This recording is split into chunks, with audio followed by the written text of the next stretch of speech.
நாம முட்டையில ஒரு தொக்கு பண்ண போறோம். இப்ப 4 முட்டை நாம எடுத்து வச்சிருக்கோம். இதுல மஞ்சள் கருவை முதல்ல நாம எடுத்து பொரிச்சுக்கலாம். இது ரொம்பவே டேஸ்டியா டிஃபரெண்டா இருக்கும்.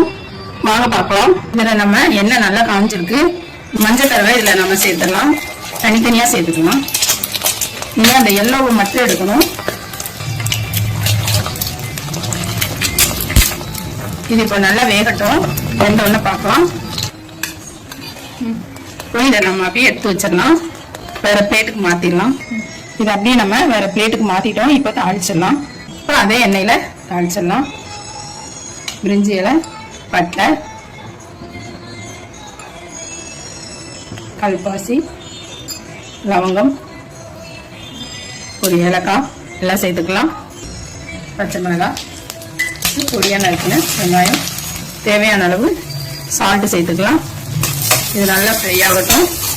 நல்லா ஃப்ரை பண்ணிக்கோங்க. இப்போ இது நல்லா ஃப்ரை பண்ணிட்டோம். நல்லா ப்ரௌன் கலராக ஃப்ரை பண்ணிக்கலாம். இதில் பொடியாக நறுக்கின தக்காளி சேர்த்துக்கலாம். நல்லா வேகட்டும். இப்போ இதுக்கு தேவையான காரம் சேர்த்துக்கலாம். நல்லா ஃப்ரை பண்ணிடுங்க. அந்த நெடி போகட்டும். இப்போ நாம முட்டையோட ஒயிட் இருக்கு இல்லையா, அதை சேர்த்தலாம். நல்லா கிளறி விட்டுலாம்.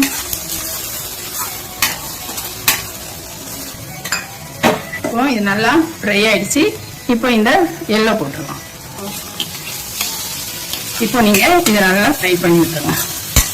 இப்போ இதை நம்ம நல்லா ஃப்ரை பண்ணிடலாம். சூப்பரான முட்டை தொக்கு ரெடி. இது ரொம்பவே சூப்பரா இருக்கும். டேஸ்டும் நல்லா இருக்கும். பார்க்கறதுக்கு எப்படி இருக்கு பாத்தீங்களா? இதே மெத்தட்ல இதே மாதிரி செஞ்சு பாருங்க. டிஃப்ரெண்டா இருக்கும். நம்ம ஒரே மாதிரி செய்யாம ஒவ்வொரு டைம் ஒவ்வொரு மாதிரி செய்யும்போது குழந்தைங்களும் விரும்பி சாப்பிடுவாங்க. சூப்பரான நமக்கு முட்டை தொக்கு ரெடி.